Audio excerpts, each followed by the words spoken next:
selamat datang di channel saya. Kali ini saya akan mempresentasikan atau menjelaskan tentang konsep kesetimbangan kimia. Tonton sampai habis ya. Sebelum kita masuk apa itu kesetimbangan kimia, mari kita mengetahui tentang dua reaksi, yaitu reaksi irreversibel dan reaksi reversibel. Yang pertama adalah reaksi irreversibel atau reaksi satu arah. Reaksi irreversibel adalah reaksi kimia di mana zat-zat hasil reaksi tidak dapat kembali menjadi zat semula. Contohnya, penetralan dari NaOH plus HCl menjadi NaCl plus H2O. Yang kedua, pembakaran gas metana yaitu CH4 plus O2 menjadi CO2 plus H2O. Jadi dari kedua reaksi tersebut, tidak dapat menjadi zat-zat semulanya. Jadi gas karbon dioksida jika direaksikan dengan gas uap air, maka tidak bisa menghasilkan gas metana dan gas oksigen. Reaksi yang kedua adalah reaksi reversibel atau reaksi dua arah. Reaksi reversibel adalah reaksi kimia di mana zat-zat hasil reaksi dapat kembali menjadi zat semula, di mana ada reaksi maju dan ada reaksi balik. Contohnya, air setimbang menjadi uap air.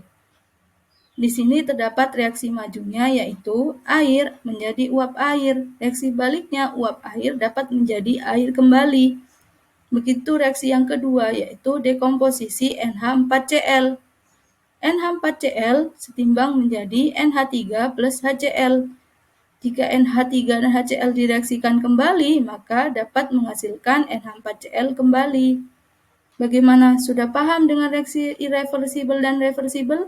Mari kita lanjutkan ke pembahasan selanjutnya, yaitu tentang kesetimbangan dinamis.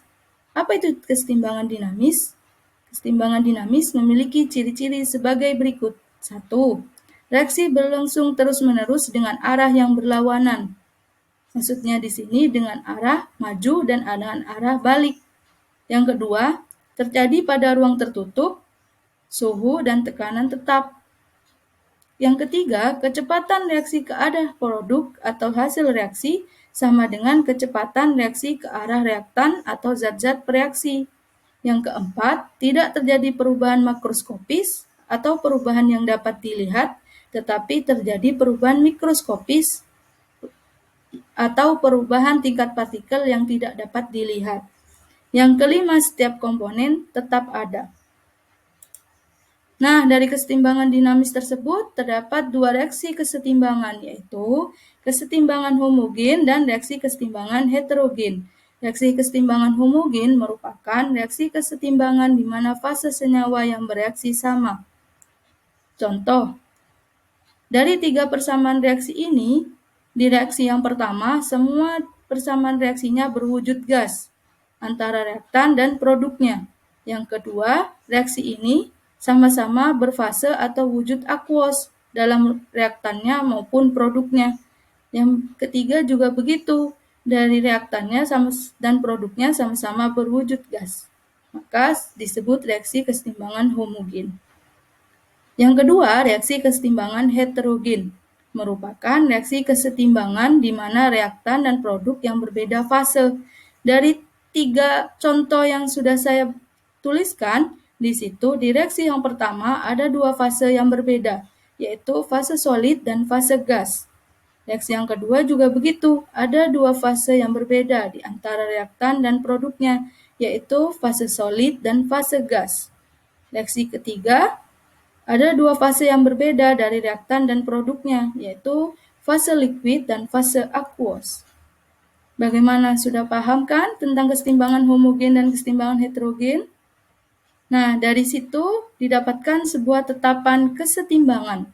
Menurut Cato dan Weitz, pada suhu tetap, harga tetapan kesetimbangan akan tetap sesuai dengan hukum yang berbunyi, dalam keadaan kesetimbangan pada suhu tetap, maka hasil kali konsentrasi zat-zat hasil reaksi dibagi dengan hasil kali konsentrasi reaksi yang sisa, di mana masing-masing konsentrasi itu dipangkatkan dengan koefisien reaksinya adalah tetap. Contoh dari persamaan reaksi setimbang di bawah ini.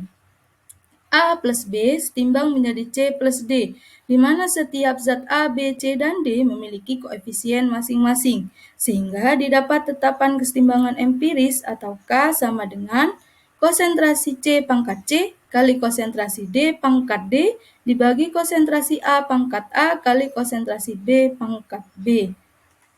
Sehingga sesuai dengan hukum Cato-Colbert dan Waite yang berbunyi, dalam keadaan kesetimbangan pada suhu tetap, maka hasil kali konsentrasi zat hasil reaksi dibagi dengan hasil kali konsentrasi per reaksi. Nah, dari tetapan kesetimbangan tersebut ada hubungan tetapan kesetimbangan antara dua reaksi melalui persamaan stoikiometri. Di sini saya mempunyai dua contoh A dan contoh B. Mari kita analisis dari contoh A. Dari contoh A ada dua persamaan reaksi kesetimbangan. Reaksi kesetimbangan yang pertama, 2H2 plus O2 menjadi 2H2O, sehingga K-nya didapat H2O pangkat 2 dibagi H pangkat 2 dikali O2 pangkat 1. Sedangkan reaksi kesetimbangan kedua, H2 plus setengah O2 setimbang menjadi H2O. Apa perbedaan dari reaksi pertama dan kedua? Reaksi pertama dan kedua perbedaannya adalah reaksi pertama koefisiennya sama-sama dibagi 2, sehingga didapatkan reaksi kesetimbangan yang kedua. Setelah K-nya kita substitusikan antara K1 dan K2, didapat K2 sama dengan akar K1. Mari kita lanjut ke analisis contoh yang B. Di situ juga ada dua reaksi kesetimbangan. Reaksi kesetimbangan pertama, 2NO plus O2 setimbang menjadi 2NO2. Sehingga K-nya didapat K sama dengan NO2 pangkat 2 dibagi NO2 pangkat 2 kali O2 pangkat 1. Reaksi kesetimbangan yang kedua, 2NO2 setimbang menjadi 2NO plus O2. Sehingga K-nya didapat NO pangkat 2 dikali O2 pangkat 1 kali dibagi konsentrasi NO2 pangkat 2. Sehingga didapat perbedaan antara persamaan reaksi kesetimbangan pertama dengan persamaan reaksi kesetimbangan kedua. Apa perbedaannya? Perbedaannya adalah yang di reaksi pertama, gas NO2 menjadi produk, sedangkan pada reaksi kedua, gas NO2 menjadi reaktan. Sehingga didapatkan K ketika disubstitusikan mendapatkan kesimpulan bahwa K2 sama dengan 1 per K1. Bagaimana anak-anak, sudah paham kan? Nah, setelah menonton video ini, jangan lupa like dan subscribe ya. Terima kasih. Wassalamualaikum warahmatullahi wabarakatuh.